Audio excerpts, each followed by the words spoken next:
Assalamualaikum warahmatullahi wabarakatuh. Tuh, tasnya.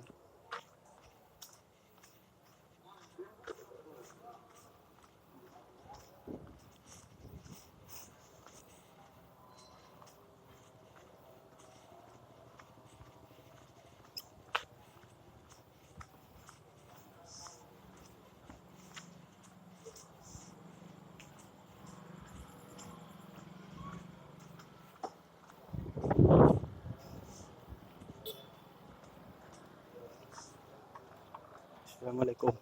Waalaikumsalam. Assalamualaikum. Monggo.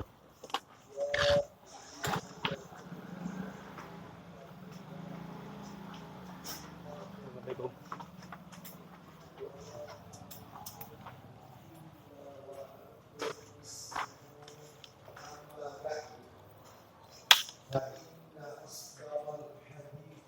كتاب الله Assalamualaikum. وخير الهدي هدي محمد صلى الله عليه وسلم وشر الأمور محدثاتها وكل محدثة بدعة وكل بدعة ضلالة وكل ضلالة في النار. Ikhwan wa akhwati fillah, bapak-bapak, ibu-ibu, kaum muslimin dan muslimah, jamaah majelis taklim Manarul Ilmi yang semoga dimuliakan oleh Allah Subhanahu wa ta'ala. Kepada sahibul bait, keluarga al-akh Ustadz Syamsul Ma'arif hafizahullah ta'ala, semoga Allah melimpahkan karunia rahmat dan barakah pada keluarga dan kediaman beliau. Dan tentunya kita juga berdoa semoga Allah senantiasa memberikan kesehatan kepada Ustadz Syamsul Ma'arif. Bapak Ibu sekalian rahimani wa rahimakumullah, tidak ada kata yang patut kita ucapkan pada malam hari ini selain rasa syukur kita kepada Allah Tabaraka wa Ta'ala atas segala karunia nikmat yang telah Allah berikan kepada kita. Salah satu dari sekian banyak kenikmatan-kenikmatan yang Allah karuniakan kepada kita dan kita rasakan pada malam hari ini adalah Allah Subhanahu wa ta'ala kembali mempertemukan kita tetap dalam rangka talabul ilmi, menuntut ilmu bersama majelis taklim Manarul Ilmi. Semoga langkah kaki kita, perjalanan kita, niat kita untuk menuntut ilmu pada malam hari ini semuanya tercatat di sisi Allah sebagai pemberat timbangan amal kebajikan kita kelak di yaumil mizan. Sebagaimana Allah Subhanahu wa ta'ala berfirman dalam ayatnya di surat Yasin, surat yang ke-36, ayat yang ke-12. Allah berfirman, Inna nahnu nuhyil mauta wa naktubu ma qaddamu wa atharahum wa kulla syai'in ahsaynahu fi imamin mubin. Yang menarik dari ayat ini ketika Allah berfirman wa naktubu ma qaddamu wa atharahum, yang artinya dan kami menulis, kami mencatat apa-apa yang telah mereka kerjakan dan bekas-bekas yang telah mereka tinggalkan. Kata para alim ulama, yang dimaksud dengan firman Allah, Allah mencatat bekas-bekas yang telah mereka tinggalkan adalah Allah mencatat langkah kaki hamba-hamba Allah yang dipergunakannya semasa hidup di dunia untuk menuju ke tempat-tempat yang diridhai oleh Allah Subhanahu wa ta'ala. Misalnya, melangkahkan kaki ke masjid, melangkahkan kaki untuk thalabul ilmi, seperti yang Bapak Ibu lakukan malam hari ini, melangkahkan kaki untuk silaturahim, dan semua bentuk langkah kaki kita selama kita hidup di dunia ini yang kita tujukan ke tempat-tempat yang diridhai oleh Allah Subhanahu wa ta'ala. Semoga Allah memberikan keistiqomahan kepada kita untuk senantiasa mengoptimalkan ibadah kepada Allah sampai ajal menjemput kita. Sebagaimana Allah berfirman, wa'bud rabbaka hatta ya'tiyakal yaqin. Sembahlah Allah sampai datang, yaitu waktu yang diyakini, maksudnya ajal. Bapak Ibu sekalian, rahimani wa rahimakumullah. Malam hari ini, seperti biasa, kajian kita di Kamis pekan ketiga melanjutkan materi bulan yang lalu.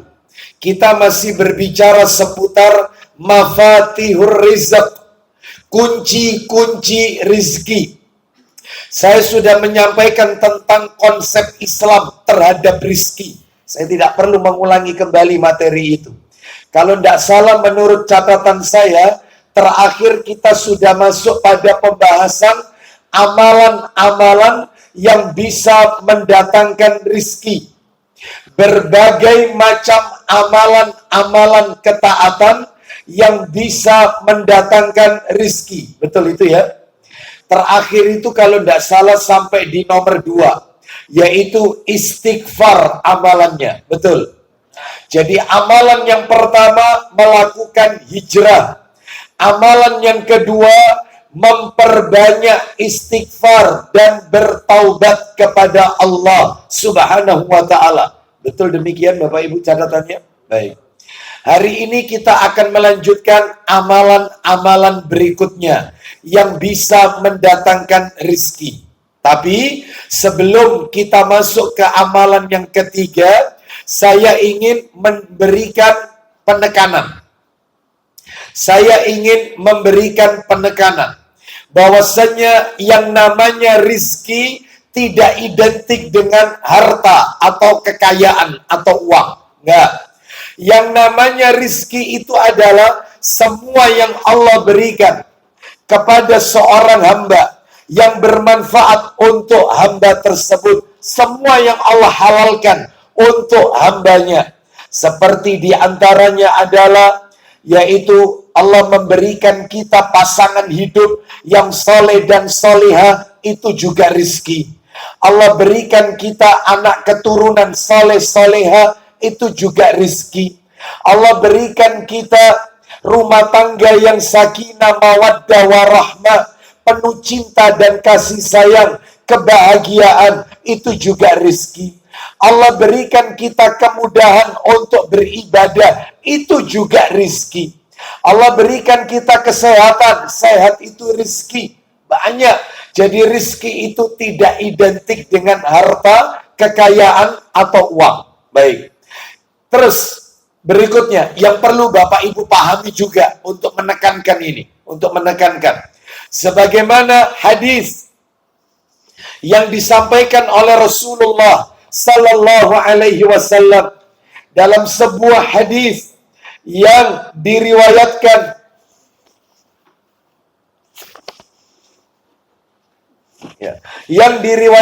oleh Imam Ahmad dari sahabat Abdullah bin Mas'ud radhiyallahu an, dia berkata, Rasulullah sallallahu alaihi wasallam bersabda, kami bacakan penggalan potongan hadisnya karena sesuai tema yang sedang kita bahas malam hari ini.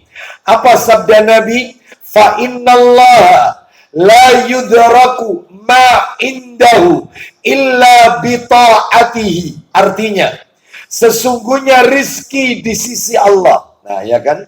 Sesungguhnya rizki di sisi Allah tidak akan mampu diperoleh kecuali dengan mentaati Allah Subhanahu wa ta'ala. Berarti kalau begitu, ada amalan-amalan ketaatan kepada Allah yang bisa mendatangkan rizki. Lah, yang sudah kita bahas baru dua amalan ketaatannya. Yang pertama melakukan hijrah, eksodus. Yang kedua adalah memperbanyak istighfar dan taubat kepada Allah Azza wa Jalla. Sekarang kita lanjutkan amalan nomor 3.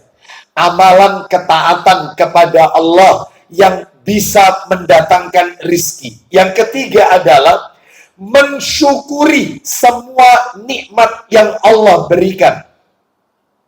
Mensyukuri semua nikmat yang Allah berikan. Mana dalilnya? Pasti harus didukung dalil. Mana dalil yang menunjukkan orang itu kalau pandai bersyukur, orang itu kalau mensyukuri nikmat-nikmat Allah, maka Allah akan berikan dia rizki. Dalilnya adalah disebutkan di dalam Al-Quran, Bapak Ibu sekalian. Suratnya adalah surat yang ke-14 Ibrahim. Ayatnya ayat yang ke-7. Surat yang ke-14 Ibrahim. Ayatnya ayat yang ke-7. Mari kita dengarkan murotalnya. Surat Ibrahim, surat ke-14. Ayatnya ayat 7. Saya yakin Bapak Ibu semua sudah pada hafal ayat ini. Ya, silakan terjemahannya. Dan ingatlah ketika Tuhanmu memaklumkan. Ya. Sesungguhnya jika kamu bersyukur. Ini syaratnya. Jika kalian bersyukur atas nikmat yang Allah berikan, apapun bentuknya nikmat itu, maka niscaya akan aku tambah nikmat kepadamu. Nah, jelas sekali. Maka nikmat itu akan ditambah oleh Allah. Yang ditambah itu apanya? Kata para alim ulama, yang ditambah itu ada dua. Yang pertama ditambah dari sisi kuantitasnya dan ditambah dari sisi kualitasnya. Saya ulang. Jika kita bersyukur atas nikmat yang Allah berikan kepada kita, maka Allah akan menambah nikmat itu. Yang ditambah itu, yaitu dari sisi kuantitas nikmat itu, dan yang kedua, kualitas nikmat tersebut. Apa maksudnya kuantitas nikmat dan kualitas nikmat? Yang dimaksud dengan ditambah dari sisi kuantitasnya, jumlah nikmatnya ditambah. Jumlahnya ditambah. Ya, jumlahnya ditambah. Prosentasenya ditambah. Ya. Macam-macam nikmatnya ditambah. Nah, itu maksudnya kuantitas. Kalau yang kedua, ditambah dari sisi kualitasnya. Maksudnya apa? Nilai keberkahannya ditambah. Jadi nikmat itu diberkahi oleh Allah Subhanahu wa taala. Apapun itu. Sehatnya, ya, semuanya diberkahi oleh Allah, termasuk hartanya, termasuk anak keturunannya barokah, rumah tangganya barokah. Itu kalau bersyukur syaratnya. Tetapi sebaliknya, silakan Mas, lanjut.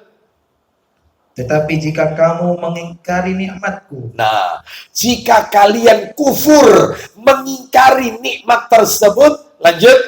Maka pasti azabku sangat berat. Baik, ancamannya adalah mendapatkan azab yang sangat pedih, azab yang sangat berat. Baik, Bapak Ibu sekalian, rahimani wa rahimakumullah.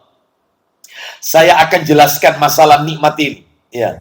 Dan ini harus kita syukuri, wajib kita syukuri. Pak, Bu, mohon maaf ini, mohon maaf. Nikmat yang Allah berikan kepada kita ini, ya. Nikmat yang Allah berikan kepada kita ini, nah, tidak akan berubah menjadi azab sebagaimana tadi ayatnya yang kita dengarkan terjemahannya. Kalau kita bersyukur kan nikmatnya ditambah. Kalau kita kufur ingkar kan ancamannya azab. Baik, nikmat tidak akan pernah berubah menjadi azab. Iya.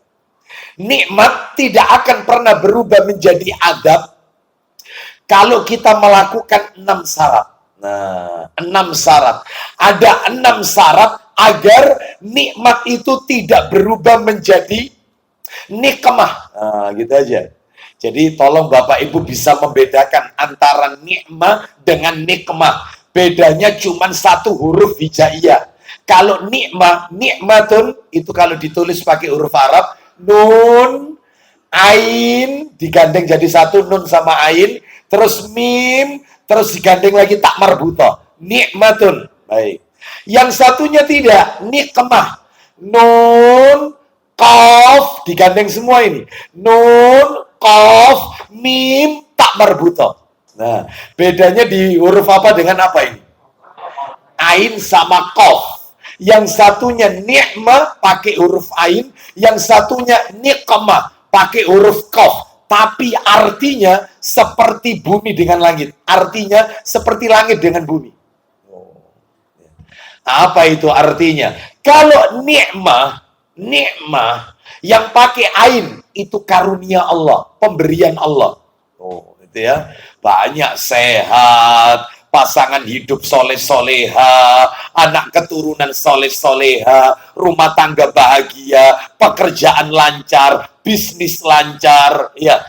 Itu ya, terus anaknya diterima di perguruan tinggi negeri misalnya, terus kemudian usaha perdagangannya yaitu lancar, ya, keluarganya semua adalah keluarga orang-orang soleh, soleha, itu namanya nikmah yang pakai ain.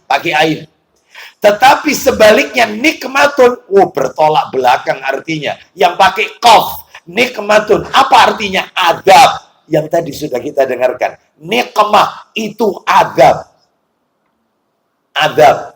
Makanya tadi saya katakan, kembali yang tadi saya katakan di awal, agar nikmah tidak berubah menjadi nikmah. Itu ya. Agar karunia Allah tidak berubah menjadi adab, syaratnya 6. Lakukan 6 ini, maka Allah akan tambahkan nikmatnya kepada kita. Terus dikasih nikmat oleh Allah, terus. Asalkan 6 ini dilakukan. Ustadz dikurangi 1, gak bisa. 6-nya harus dilakukan. Ya. Oh, mohon maaf, bukan 6, 7 maksud saya, 7. Maaf, 7. Ya. 7. Ya. Ya. Gak lah, masa jam 9 ya.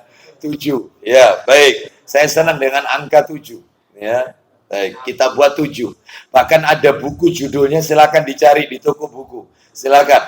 Itu kitab Arab tapi sudah ditranslate, diterjemahkan bahasa Indonesia. Bukunya lumayan agak tebal, warnanya putih. Judulnya adalah, bagus buku itu, kitab Arab itu. Tapi sudah diterjemahkan, judulnya Misteri Angka 7 dalam Al-Quran. Ini yang pecinta bola, ya. Misteri Angka 7. Panjenengan lihat, semua Al-Quran dan hadis semuanya pakai angka 7. Orang tawaf berapa putaran? Sa'i, Sofa, Marwah berapa putaran? Langit diciptakan berapa tingkatan? 7. 7 petala langit, 7 petala bumi. Orang lempar jumroh berapa? Ya. Terus kemudian banyak sekali. Sampai-sampai disebutkan bahwasannya apa ini? Kenapa?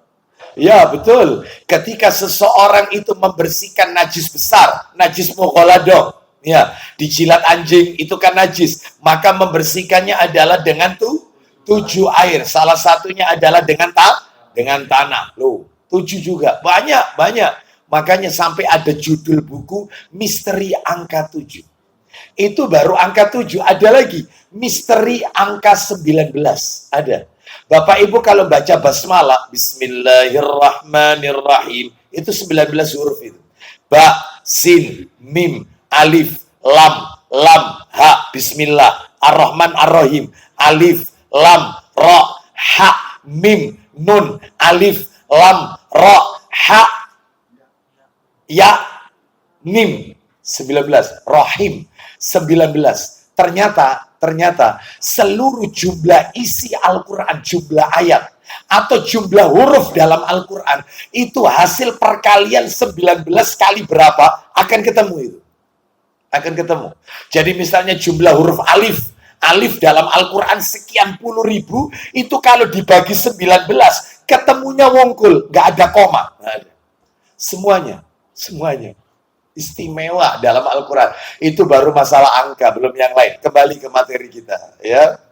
Jadi ada 7 tips, 7 kiat supaya kita termasuk hamba yang bersyukur, supaya nikmat tidak berubah menjadi nikmat, supaya karunia Allah tidak berubah menjadi adab. 7 tips. Apa yang pertama? Yang pertama adalah imani. Berarti harus meyakini. Imani berarti meyakini. Imani semua nikmat yang kita terima ini datangnya dari Allah. Imani. Tanamkan dalam hati keyakinan. Imani. Semua nikmat yang kita terima ini datangnya dari Allah.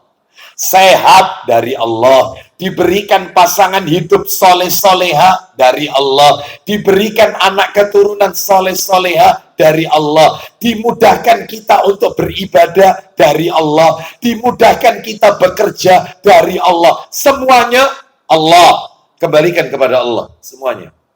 Jangan kayak Korun. Korun ini sepupunya Nabi Musa alaihissalam, anak pamannya Nabi Musa. Jadi bapaknya Korun sama ayahnya Nabi Musa satu saudara kandung, berarti misanan. Korun namanya disebutkan dalam Al-Quran bukan karena dia orang soleh. Seperti Luqman, kan ada surat Luqman, itu orang soleh. Tapi kalau Korun namanya ada dalam Al-Quran, Allah sebut Korun, Fir'aun disebut oleh Allah. Bukan karena dia orang soleh, tetapi Korun manusia bakhil. Nah, yang dia mengatakan harta yang aku miliki ini adalah karena kepiawaian aku dalam berusaha. Dia tidak katakan hartanya dari Allah. Makanya jadi azab. Korun dibenamkan ke dalam bumi oleh Allah. Sampai sekarang ada istilah harta karun, harta korun.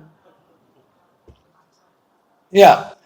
Baik, mana dalilnya Korun tidak mengatakan dari Allah? Makanya kita nggak boleh niru seperti Korun. Supaya kita nikmat itu nggak jadi azab. Akibatnya kalau kayak Korun jadi azab. Ya. Dalilnya adalah bisa dilihat di dalam Al-Quran surat nomor 16. Surat nomor 28 maksud saya. Surat nomor 28 ayat 78. Surat nomor 28. Betul, Al-Qasas ayatnya 78. Al-Qasas ayat 78. Surat 28 ayat 78. Silakan. Dia Korun berkata, Korun berkata, apa kata Korun? sesungguhnya aku diberi harta itu semata-mata karena ilmu yang ada padaku. No, dia tidak katakan dari Allah. Dia katakan karena kepintaran yang dia miliki, kepiawaian dia dalam berbisnis, dalam berusaha. Lanjut, silakan. Tidaklah dia tahu bahwa Allah telah membinasakan umat-umat sebelumnya yang lebih kuat daripadanya dan lebih banyak mengumpulkan harta. Terus, dan orang-orang yang berdosa itu tidak perlu ditanya tentang dosa-dosa mereka. nah, Korun diazab oleh Allah karena dia tidak katakan harta yang dia miliki dari Allah. Baik, saya tambahkan satu dalil lagi terkait Korun, masalah Korun, terkait Korun. Korun tidak bersyukur. Dia mengatakan harta itu datangnya atas kepintaran dia. Surat 39. Kita lihat surat 39 Az-Zumar ayatnya 49. Surat 39 ayat 49. Mudah diingat ini. Surat 39 ayat 49. Allah Ta'ala berfirman. Kita dengarkan. Surat Az-Zumar. Surat 39 ayat 49. Silakan. Maka apabila manusia ditimpa bencana, dia menyeru kami. Kemudian Apabila kami memberikan nikmat kami kepadanya, dia berkata. Baik, kemudian apabila kami memberikan nikmat kami kepadanya, dia berkata, Sesungguhnya aku diberi nikmat ini hanyalah karena kepintaranku. Ya, karena kepintaranku. Sebenarnya itu adalah ujian. Tetapi kebanyakan mereka tidak mengetahui. Nah, jadi kalau masih ada orang-orang di luar sana, bukan di sini, di luar sana, yang ketika dia mendapatkan kesulitan, ya, dia ingat kepada Allah, ya Allah, tolonglah hamba ya Allah. Tidak ada yang bisa memberikan pertolongan kecuali Engkau ya Allah. Ya Allah, mudahkan urusan anak-anakku ya Allah dalam sekolahnya. Berikan yang terbaik ya Allah untuk anak-anakku. Baik, begitu dikabulkan doanya oleh Allah, anaknya lulusan terbaik, bahkan cum laude, apa kata orang tuanya? Untung loh anakku itu tak leskan, untung. Itu coba kalau ndak tak panggilkan guru private, wah wis koyo is gak cum laude koyo. Ya. Untung ya. Saya ya Allah sembuhkan penyakit saya waktu sakit, ketika dikasih sehat, untung loh, pinter dokter ini, pinter. Gak apa-apa meskipun larang tapi waras, pinter dokter ini. Tolong dibawa ke dokter itu, pinter. Dia tidak katakan itu dari Allah. Mana mungkin Allah nambah nikmatnya. Justru Allah akan berikan adab kepada dia. Kalau tidak di dunia, ya nanti di akhirat. Banyak nggak orang-orang model kayak begini? Hanya, ya. Jadi ingat Allah pada saat sulit, susah. Ketika dia diberikan nikmat, dia lupa dengan sang pemberi solusi. Yaitu Allah Azza wa Jalla. Lalu dia katakan itu semua karena si fulan. Sama persis, dia ada di surat Az-Zumar. Mumpung buka surat Az-Zumar ini. Persis, ceritanya hampir mirip. Surat Az-Zumar, tolong dibuka surat Az-Zumar ayat 65, coba. 65. Surat 39. Ayatnya 65. Oh, bukan ya. Surat 29. Bukan 39, coba persis. Surat Al-Ankabut betul, coba. Surat 29, maaf. Ya, surat 29, coba. Ayatnya 65. Betul, surat 29, Al-Ankabut ayat 65. Al-Ankabut, bukan Az-Zumar. Al-Ankabut, surat 29, ayat 65. Kita dengarkan. Mirip ceritanya ini. Mirip. Ingat Allah ketika susah. Pada waktu dikasih kenikmatan, lupa sama Allah. Surat Al-Ankabut ayat 65. Kita dengarkan. Maka apabila mereka naik kapal. Ini diceritakan nih. Ketika mereka naik kapal. Lanjut. Mereka berdoa kepada Allah dengan penuh rasa pengabdian ikhlas kepadanya. Stop. Sampai di situ dulu, Mas. Ketika mereka naik kapal. Kapal itu diterpa ombak yang sangat besar. Oleng kapal itu. Mereka minta, ya Allah, selamatkan kami, ya Allah. Ya Allah, selamatkan kami, ya Allah. Engkau memberi selamat, ya Allah. Jangan engkau berikan timpakan kami, yaitu tenggelam dalam lautan ini, ya Allah. Ya Allah, minta, ya Allah, ya Allah, ya Allah. Yang disebut ketika kapal oleng. Begitu kapal berhasil sampai ke daratan, gak ada satupun di antara mereka yang tenggelam. Selamat sampai ke darat. Silakan, Mas, lanjut. Tetapi ketika Allah menyelamatkan mereka sampai ke darat, nah, apa yang terjadi? malah mereka kembali menyekutukan Allah. Apa kata mereka? Untung loh, nakodai pinter. Itu coba gak pinter, wah kelelep Pak Dewi. Untung kapalnya itu kapal masih pembuatan baru. Itu kalau kapal tua yang kita naiki, wah ya kelelep. Satunya lagi ngomong, untung di kapal itu ada Pak Yainya. Ya. Karena dia minta terus. Iku coba kalau Pak Yaiku, wah entek awak dewi. Ada enggak orang-orang model kayak begini? Itu katanya Allah syirik. Malah azab yang akan Allah turunkan. Hati-hati Bapak Ibu sekalian. Makanya orang itu selalu ingat Allah di saat susah. Pada saat dia mendapatkan kenikmatan. Ya, pada saat dia mendapatkan kondisi yang fine saja, enak hidupnya, dia lupa dengan Allah. Makanya yang nomor satu tipsnya, tanamkan dalam hati, semua yang kita terima ini datangnya dari apa? Dari Allah Azza wa Jalla. Mana dalilnya Ustaz? Kita harus menanamkan dalam diri kita, semua ini datang dari Allah. Wa ma bikum min ni'matin faminallah. Surat 16 Mas, ayat 53. Wa ma bikum min ni'matin faminallah. Surat 16 ayat 53. Silakan Mas. Surat 16 An-Nahl ayat 53. 16 ayat 53. Baca Mas. Dan segala nikmat yang ada padamu. Ulang lagi Mas. Dan segala nikmat yang ada padamu. Ya. Datangnya dari Allah. Oh, jelas sekali. Datangnya dari Allah. Tanamkan dalam hati. Baik, kita lanjutkan ya. Kita lanjutkan. Yang nomor 2, tips nomor 2. Supaya nikmat tidak berubah menjadi nikmah. Supaya karunia Allah tidak berubah jadi adab. Ya. Yang kedua adalah, tanamkan dalam hati keyakinan, imani. Disingkat gitu aja enggak apa-apa, imani. Atau tanamkan dalam hati keyakinan bahwa nikmat yang Allah berikan kepada kita, tidak selalu identik dengan rizki atau harta. Enggak. Imani, tanamkan dalam hati. Harus yakin ini ya, harus yakin. Yang namanya nikmat itu tidak harus rizki, tidak harus harta, kekayaan. Enggak. Tetapi bisa selain rizki atau harta kekayaan. Contohnya, tak tunjukkan ayatnya, silakan panjenengan nanti simpulkan ayatnya. Tak tunjukkan. Saya ulang ya, nomor 2 ya, nomor 2. Imani, tanamkan dalam hati keyakinan, semua nikmat yang Allah berikan kepada kita ini tidak identik dengan rizki atau harta kekayaan.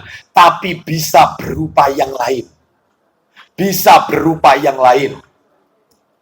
Ya.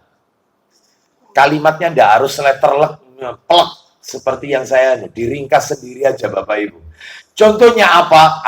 Tak kasih dalilnya dulu, nanti tolong disimpulkan. Kira-kira yang dibaca ini, nikmat apa yang Allah berikan? Yang dibaca ini, nikmat apa? Mas, dibantu. Surat nomor 49, Mas. Ayat 17. Surat 49. Surat 49 itu surat apa? Betul, Al-Hujurat. Sahih. Al-Hujurat ayatnya 17. Al-Hujurat ayat 17, surat 49 ayat 17. Ayo nanti Bapak Ibu tak tanya, kira-kira ayat yang sebentar lagi kita dengarkan ini, itu nikmat apa yang Allah berikan kepada kita? Kita dengarkan ayatnya dulu. Berikutnya di terjemahannya. Ayo baca Mas terjemahannya, pelan-pelan Mas. Nanti Bapak Ibu soalnya tak tanya, nikmat apa? Ini bukan harta, bukan rizki, bukan kekayaan. Silakan Mas, ayo.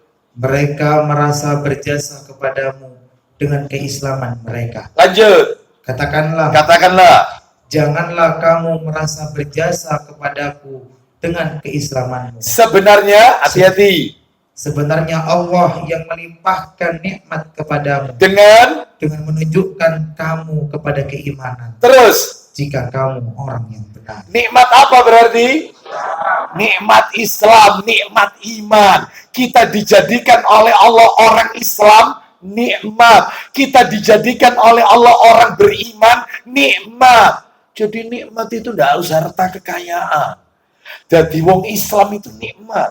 Ya, alhamdulillah diselamatkan oleh Allah dari api neraka. Nabi kan pernah menjenguk anaknya orang Yahudi. Anaknya orang Yahudi sakit, dijenguk sama Nabi. Berarti kalau gitu Ustaz, Nabi kan jenguk anaknya orang Yahudi. Berarti anak itu bukan Islam. Bukan. Berarti kalau gitu Ustaz, kalau saya, tetangga saya Kristen Nasrani, itu sakit tak jenguk boleh? Boleh. Bahkan bukan hanya jenguk, ruqyah boleh, di ruqyah. Karena ada dalilnya, boleh. Boleh, di ruqyah. Bahkan kita perintahkan dia untuk masuk Islam. Saya lanjutkan ceritanya. Nabi menjenguk anaknya orang Yahudi. Ketika Nabi sampai di ruangannya anak itu, ya, terus kemudian Nabi berdiri berada di sebelah kanan anak itu. Si bapaknya anak ini di samping kirinya anak ini. Lalu Nabi berkata, "Aslim, masuklah kamu Islam." Masuk Islamnya. Si anak ini habis lihat Nabi, lihat bapaknya. Terus habis lihat bapaknya, lihat Nabi lagi. Kata Nabi, "Aslim, masuklah kamu Islam." Anak ini lihat bapaknya, takut soalnya sama bapaknya. Akhirnya bapaknya berkata, "Ikutilah agamanya Abul Qasim." Siapa Abul Qasim? Ya Nabi Muhammad SAW. Orang Yahudi kalau manggil Nabi kita Abul Qasim. Maka anak ini baca syahadat, asyhadu an la ilaha illallah wa asyhadu anna Muhammadar Rasulullah. Bapak Ibu tahu apa yang terjadi? Nabi keluar dari ruangannya anak itu, lalu Nabi berdoa sambil mengucapkan, "Alhamdulillahilladzi anqadahu minan nar." Segala puji bagi Allah yang telah menyelamatkan anak itu dari api neraka. Berarti dadi wong Islam selamat dari api.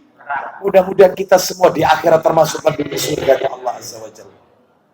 Itu nikmat, jadi tidak harus harta, Ya, kekayaan enggak. Jadi makanya kalau ada orang Islam sambatan, toh. Ya, itu sampaikan. Anda itu jadi orang Islam itu sudah nikmat. Syukuri. Nah, itu ya. Terus tak tambahkan lagi. Nanti tolong ditebak lagi ya. Nikmat apa? Ini selain harta ini. Selain kekayaan. Selain harta. Baik.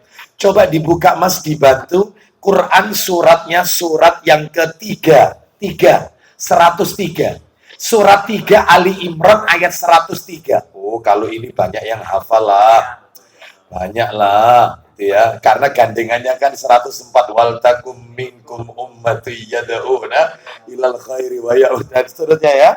Baik, saya dulu waktu sekolah di Muhammadiyah sama Ustadz Naji Iksan, kan saya muridnya beliau, guru saya, guru bahasa Arab, guru akidah, kepala sekolah beliau ya di SMA Muhammadiyah dulu.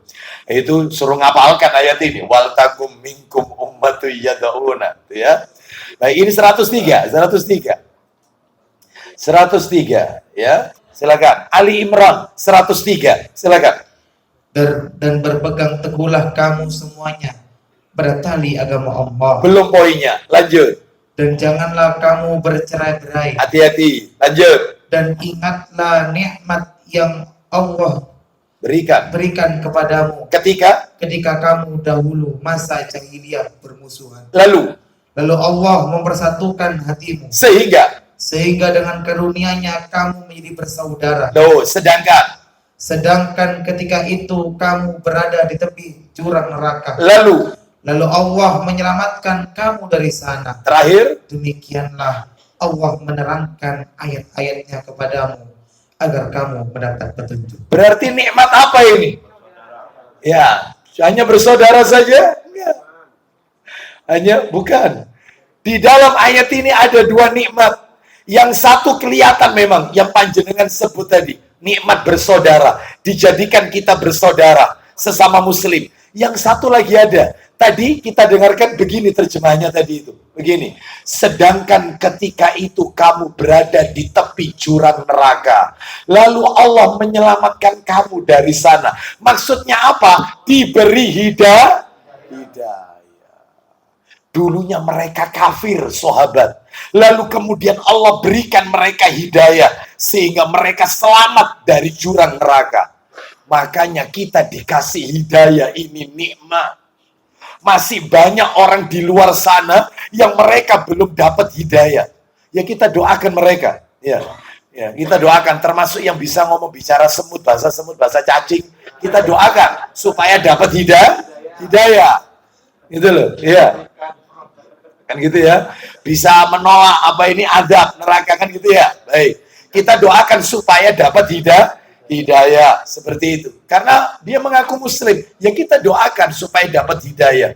Mahal loh Pak Bu, maaf, ada orang di zaman Nabi tiap hari ketemu Nabi, tiap hari lihat Nabi, tiap hari lihat raut wajah Nabi. Tapi maaf beribu maaf, hidayah tidak masuk dalam hatinya, matinya kafir. Contohnya Abu Lahab, Abu Jahal, ketemu Nabi, dialog ngobrol sama Nabi, lihat Nabi.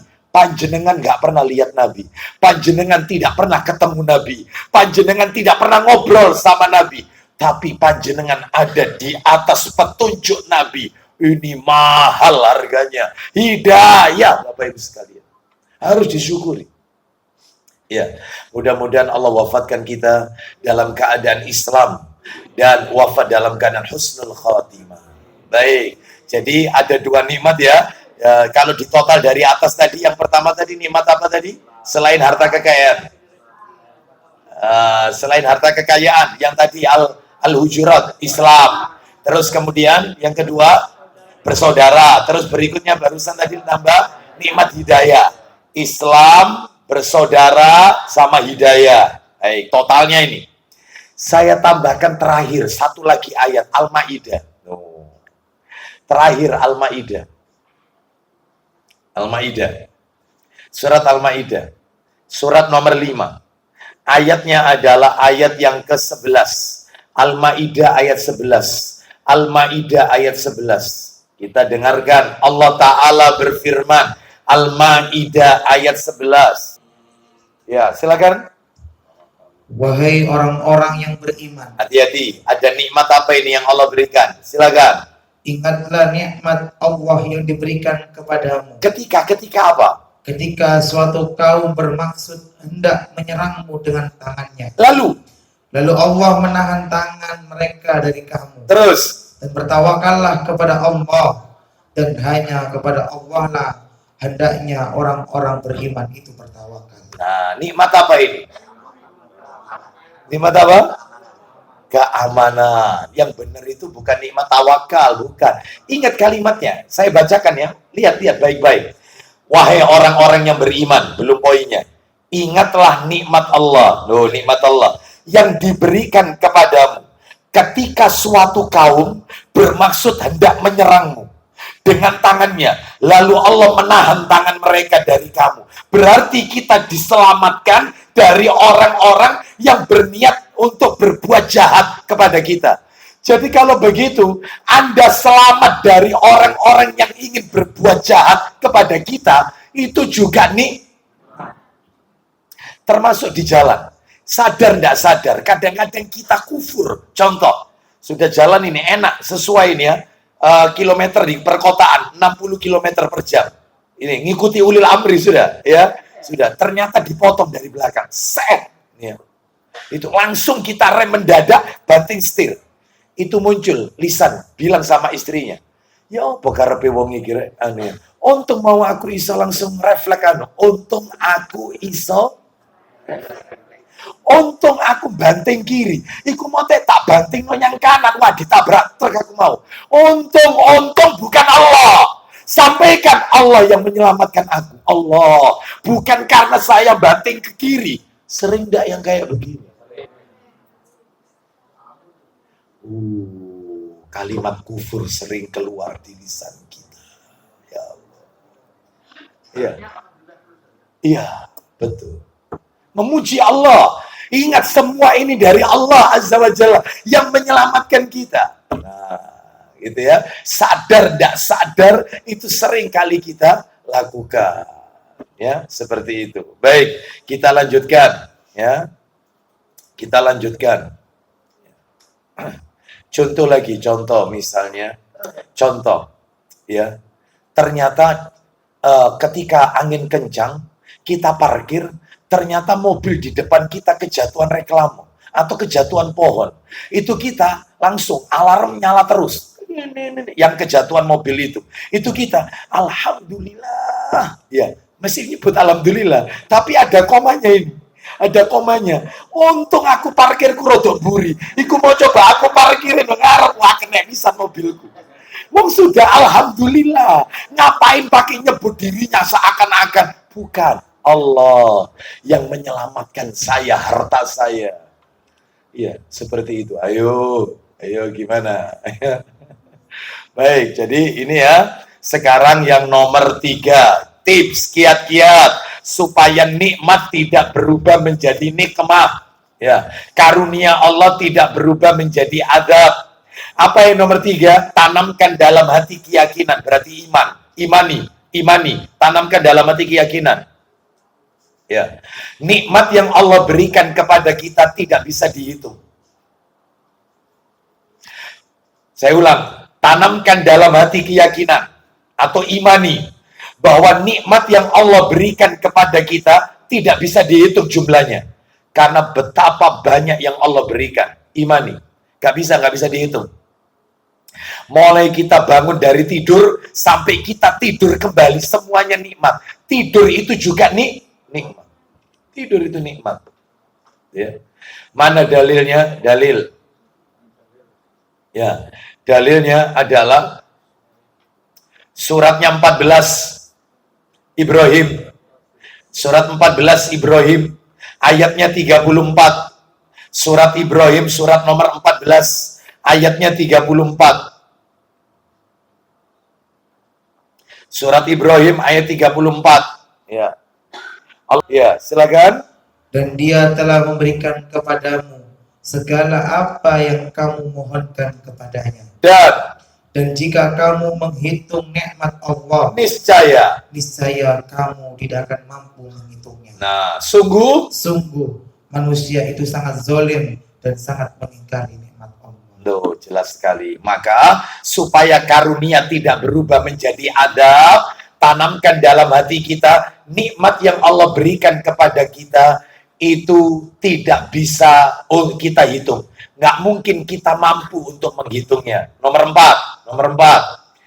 Basahi lisan kita dengan sering-sering memuji Allah. Seperti yang disampaikan oleh Bapak tadi. Mengucapkan Alhamdulillah. Saya ulang. Basahi lisan kita dengan sering-sering memuji dan menyebut nikmat Allah. Basahi lisan kita dengan sering-sering memuji dan menyebut nikmat Allah. Ayo, tak bacakan ayatnya, coba ditebak surat apa ini kira-kira. Allah berfirman, wa amma bi ni'mati rabbika fahaddits. Ayo. Surat Ad-Duha. Ya.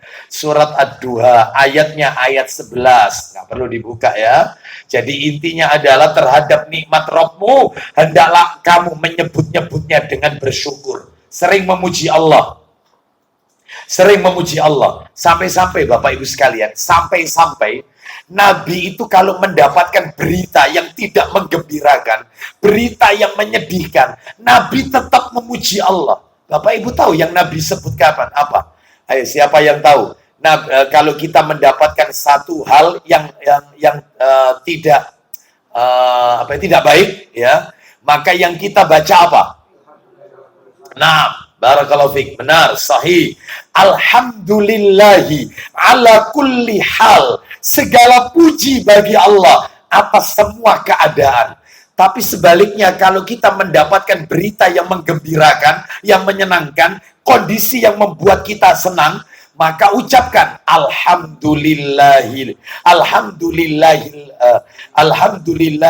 alladzi bi ni'matihi tatimmus shalihat. Segala puji bagi Allah yang dengan nikmat-nikmatnya sempurna semua amalan. Itu kalau mendapatkan nikmat yang menyenangkan. Tapi kalau yang tidak menyenangkan, alhamdulillahi ala kulli hal. Iya. Baik, jadi ini sering-sering menyebut nama Allah, memuji Allah. Ya. Punya suami menjengkelkan, alhamdulillah. Punya istri cerewet, tiap pagi sama sore kayak zikir pagi petang ini. Ya. Ngomel terus, alhamdulillah. Syukur. Ya. Ya. Ya, ditambah ala kulli hal, ya, enggak apa-apa, ya. Boleh. Alhamdulillah ya ala kulli hal. Segala puji bagi Allah atas seluruh keadaan. Nah, seperti itu. Ya. Kita lanjutkan. Anak nggak nurut. Alhamdulillah ya ala kulli. Pasti semua ada hikmahnya. Semuanya pasti ada hikmahnya. Baik, kita lanjutkan. Yang nomor berapa? Nah, 5. Lah, yang nomor 5 ini intinya di sini. Kadang-kadang orang itu nggak paham. Yang nomor 5 ini adalah, yang nomor 5, supaya karunia tidak jadi adab, nikmat tidak berubah menjadi nikmah. Yang nomor 5 adalah, gunakan seluruh nikmat yang Allah berikan, gunakan seluruh nikmat yang Allah berikan kepada kita, gunakan seluruh nikmat yang Allah berikan kepada kita, dalam rangka untuk mentaati Allah Azza wa Jalla. Dan jangan gunakan untuk maksiat. Jangan. Gunakan semua nikmat yang Allah berikan kepada kita ini untuk mentaati Allah. Jangan gunakan untuk maksiat. Jangan. Baik. Mana dalilnya? Dalilnya adalah surat An-Nisa ayat 147. An-Nisa 147. An-Nisa 147. Kita dengarkan. Nah, ini penting ini ayat ini. An-Nisa 147. Kita dengarkan. Allah tidak akan menyiksamu jika kamu. Ulang lagi, pelan-pelan. Allah tidak akan menyiksamu. Sekali lagi, Mas. Allah tidak akan menyiksamu. Allah tidak akan mengadab engkau, kata Allah Azza wa Jalla. Jika kamu bersyukur dan beriman. Jadi katanya para alim ulama, kalau kita gunakan semua fasilitas yang Allah berikan kepada kita ini dalam rangka untuk ibadah, mentaati Allah, Allah nggak mungkin ngadab kita, nggak mungkin. Kenapa kok diadab? Karena dia menyalahgunakan nikmat yang sudah Allah berikan kepada dirinya. Allah berikan kita alat indera, mata untuk melihat, telinga untuk mendengar, lisan untuk bicara, tangan, kaki, ini alat indera. Ternyata matanya untuk dipakai melihat,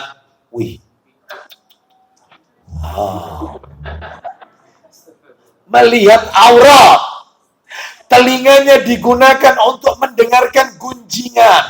Lisannya dipakai untuk berkata jorok, kotor, keji. Tangannya untuk mengambil harta orang, korupsi, begal, macam-macam, dolim sama orang. Kakinya ke tempat maksiat, ke tempat-tempat perzinahan, naudzubillah min dzalik, untuk minum khamar dan seterusnya. Rizki yang Allah berikan dipakai untuk maksiat. Maka Allah akan turunkan azab. Lihat tadi ayatnya, mana mungkin Allah menyiksa kalian kalau kalian bersyukur. Yang diazab itu kalau nggak syukur. Cirinya apa? Menggunakan fasilitas yang Allah berikan untuk dalam rangka bermaksiat kepada Allah. Gini loh Bapak Ibu, gini loh. Kalau misalnya ada seseorang ingin bermaksiat, silakan maksiat, silakan maksiat. Mau minum, mau zina, tapi jangan menggunakan fasilitas yang Allah berikan.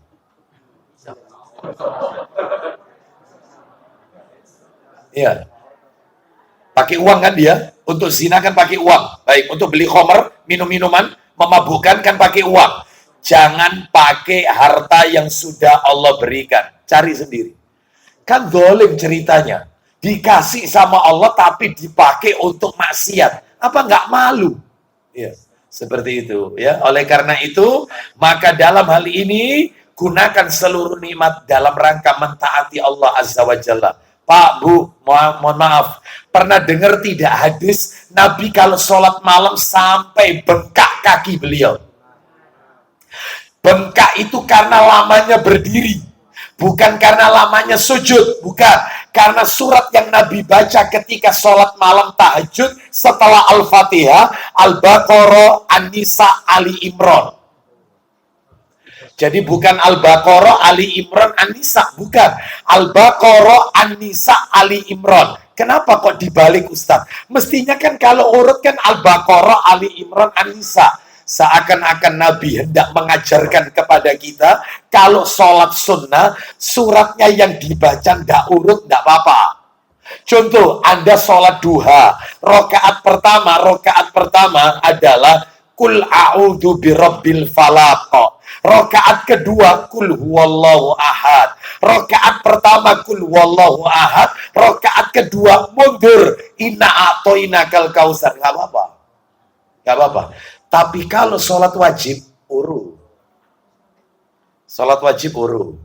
Maksudnya urut, surat yang dibaca, rokaat pertama dengan rokaat kedua adalah surat setelahnya. Contoh, rokaat pertama dia membaca Qul ya ayyuhal kafirun. Maka rokaat kedua, silakan. Boleh idaja'a, boleh tabat yada, atau boleh kul wallah, atau boleh kul a'udzu birabbil, atau kul a'udzu birabbin nas. Silakan dipilih. Setelahnya. Itu kalau wajib. Jangan rokaat pertama Qul ya ayyuhal kafirun, rokaat kedua yaitu alam taro kaifa fa'ala rabbuka bi ashabil fil. Mundur. Salah. Berarti nggak sesuai adab ini. Adabnya itu adalah urut. Kalau sholat apa tadi? Wajib. Ya. Lah ini tidak, sholat wajib rokaat pertama Kul a'udzu birabbin nas, entek habis. Berarti rokaat kedua dia harus baca apa? Al-Baqarah. Kan terakhir surat apa? Terakhir An-Nas. Nah setelahnya. Gak ada yang baleni satu lagi Al-Fatihah atau setelahnya Al-Baqarah. Gak mungkin dia baca Al-Fatihah lagi kan? Ya Al-Baqarah, Alif Lam Mim, Allahu Akbar. Boleh tidak? Boleh lah, wong ayat ya. Cuman kan kebangetan gitu loh Bapak Ibu sekalian. Tambahkan dengan ayat muhkamat, ayat mutasyabihat plus ayat muhkamat.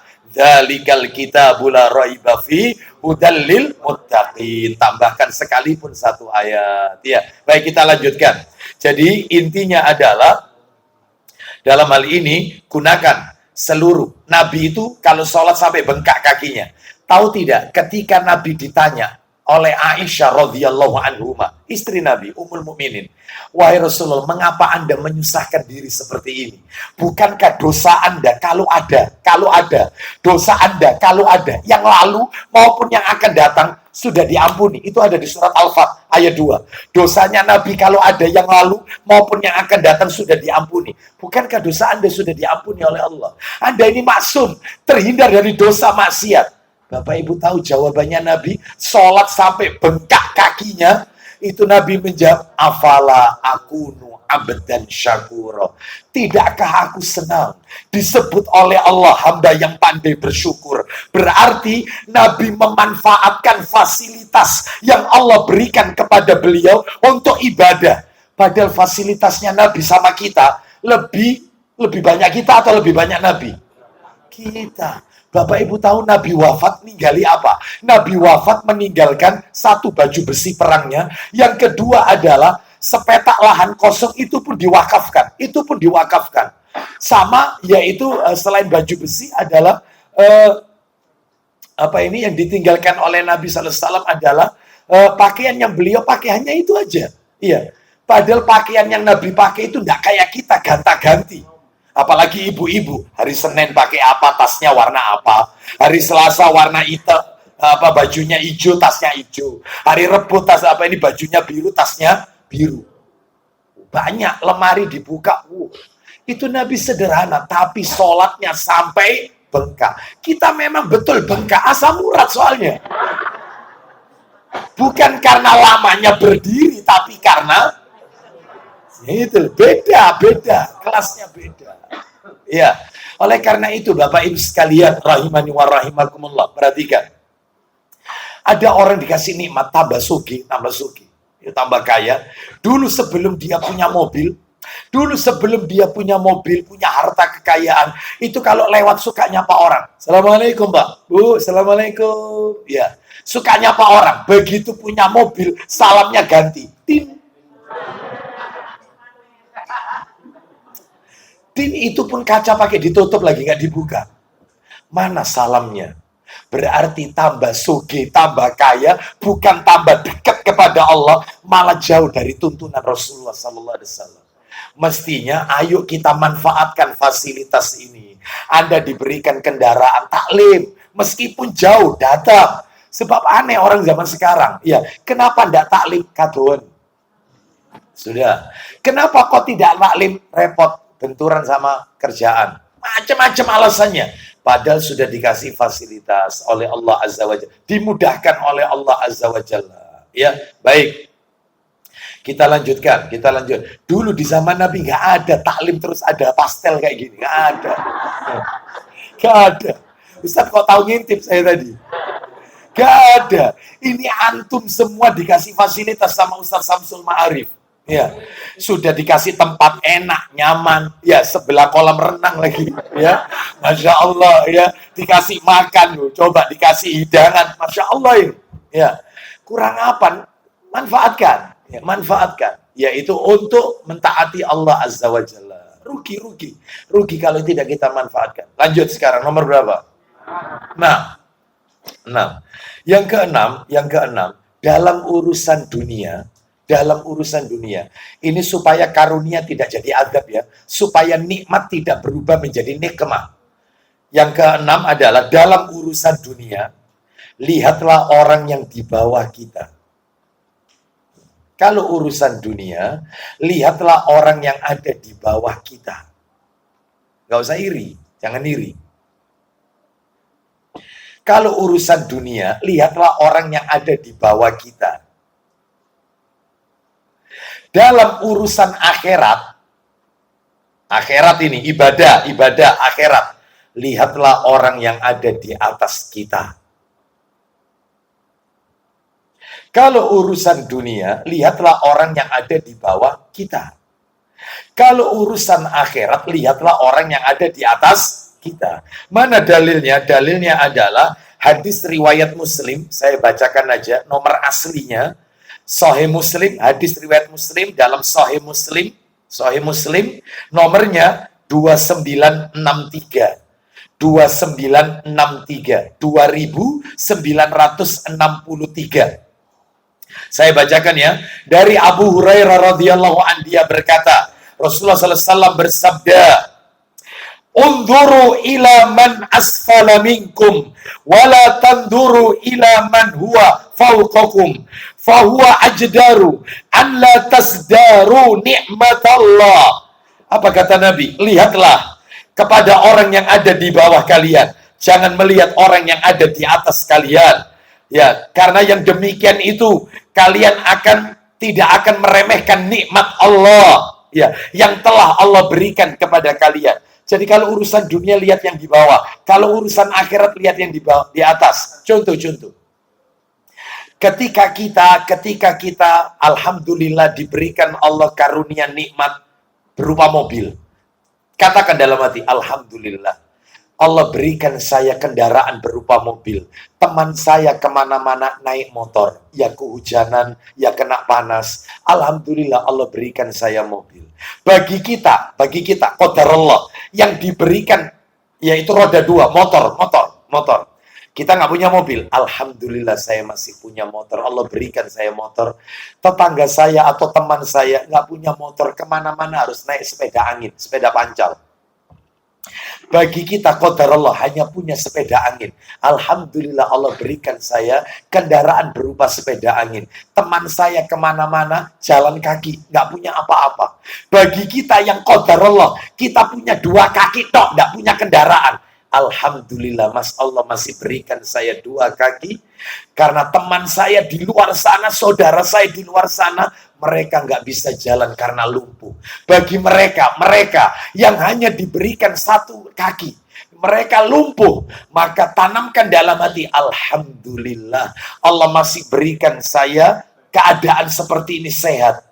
Masih banyak orang di luar sana yang tidak diberikan kesempatan oleh Allah untuk sholat, menikmati ketemu lagi Ramadan, ketemu lagi puasa Asyura, ketemu lagi puasa Arafah, karena mereka telah berpulang menghadap Allah. Saya meskipun kondisi seperti ini masih dikasih kesempatan oleh Allah. Berarti Allah sayang kepada saya. Itu mestinya. Tapi kalau urusan akhirat, misalnya ada orang usianya sudah tua di atas kita, tapi hafal Quran. Opo aku kok gak iso kayak orang itu? Kenapa? Usia saya lebih muda daripada dia, tapi dia hafal Quran. Kenapa saya nggak hafal Quran? Nggak bisa kayak orang itu. Ya, makanya nggak usah iri ya sama orang yang punya diberikan harta. Ya, gimana Ustadz caranya ngilangkan sikap iri ini gimana? Bapak Ibu harus tahu ya, iri itu iri, hasad, dengki, iri. Itu penyakit pertama yang muncul di langit. Dosa pertama di langit itu bukan sombong, iri yang pertama. Iblis itu iri dengan Nabi Adam. Kenapa malaikat itu sujud kepada Adam? Mestinya malaikat itu sujud kepada dirinya. Karena dia merasa, lah ini muncul sombong, ujub. Dia merasa, aku lebih baik daripada Adam. Aku diciptakan dari api, sedangkan Adam dari tanah yang diberi bentuk. Sombong, awalnya iri. Ketika turun di muka bumi, dosa pertama di muka bumi bukan pembunuhan. Putranya Nabi Adam bunuh saudara kandungnya. Bukan. Dosa pertama itu iri. Kobil, yang konon katanya namanya Kobil. Padahal ini riwayatnya Israiliyat. Yang benar itu adalah putranya Nabi Adam gitu aja. Yang tega membunuh saudara kandungnya. Ya, ini misalnya nih, kita pakai misalnya. Ada orang mengatakan itu Kobil. Kobil itu bunuh Habil. Karena awalnya iri. Persembahannya Habil diterima oleh Allah. Persembahan dia tidak diterima. Iri, saudaranya dilenyapkan. Yusuf alaihissalam dimasukkan ke dalam sumur oleh saudaranya. Iri, karena dia merasa ayahnya lebih mencintai Yusuf daripada mereka. Iri ini bahaya. Dan biasanya orang kalau iri, itu biasanya sak level. Pedagang ya iri sesama. Ustadz itu juga iri sesama. Ya, selevel biasanya.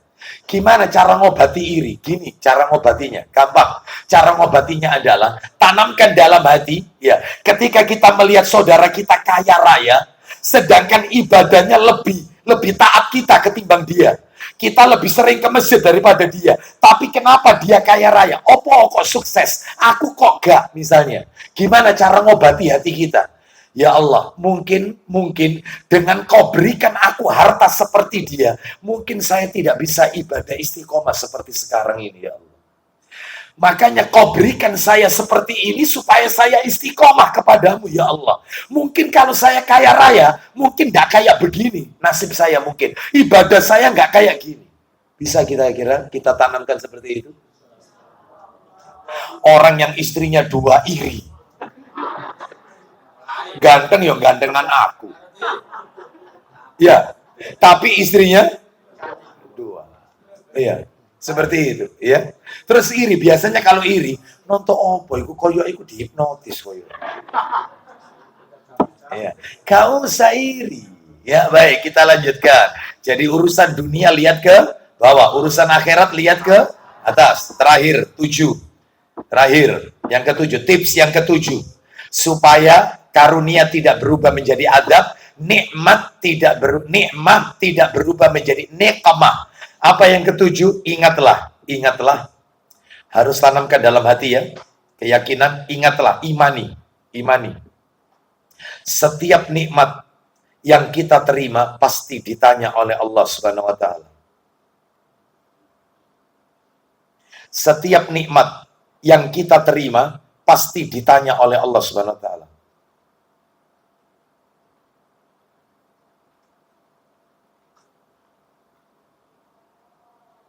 Ya. Ayo coba ditebak, ini kira-kira surat apa yang bisa berangkat umroh dengan syarat sudah terdaftar di travel tersebut. Ya, ini surat apa? Ayat berapa?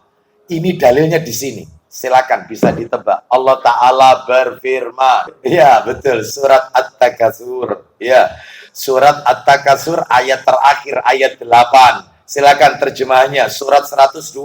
Surat nomor 102. At-Takatsur. Ayatnya ayat 8. Tsumma latus'alunna yawma idzin 'anin na'im. Silakan. Kemudian kamu benar-benar akan ditanya pada hari itu tentang kenikmatan yang megah di dunia itu. Semua nikmat ini akan ditanya oleh Allah. Semuanya akan ditanya. Yang kita terima ini semuanya akan ditanya. Umur kita ditanya, ilmu kita, harta kita, ya jasad kita, tubuh kita, capeknya kita untuk apa? Itu ditanya semua nanti di hari kiamat. Semoga Allah Subhanahu wa taala menjadikan kita semua orang-orang yang pandai bersyukur atas nikmat yang Allah berikan kepada kita. Jam berapa ini? 8:30. Ya apa ini?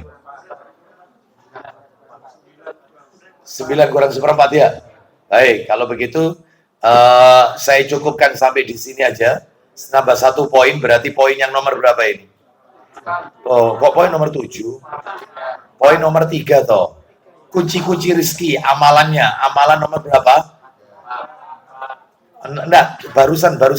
Nomor 3. Ya, nomor 3. Baik, nomor 3.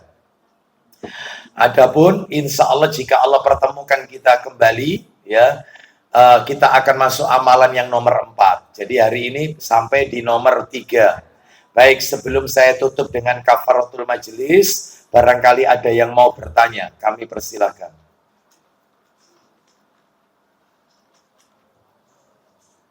Tidak ada, saya tutup dengan doa kafaratul majelis. Ya, karena besok saya harus keluar kota, ya, sehingga saya butuh waktu untuk persiapan. Baik, kita tutup. Semoga menjadi tambahan ilmu yang bermanfaat. Mudah-mudahan ilmu yang kita pelajari ketika kita taklim di majelis taklim Manarul Ilmi, semuanya diberikan kemudahan oleh Allah untuk bisa kita amalkan dalam kehidupan kita sehari-hari. Ya. Kita akhiri wassallallahu ala nabiyyina wa ala alihi washabihi wasallam. Subhanakallahumma wa bihamdika asyhadu an la ilaha illa anta astaghfiruka wa atubu ilaik. Wa akhiru da'wana anil hamdulillahi rabbil alamin. Assalamualaikum warahmatullahi wabarakatuh.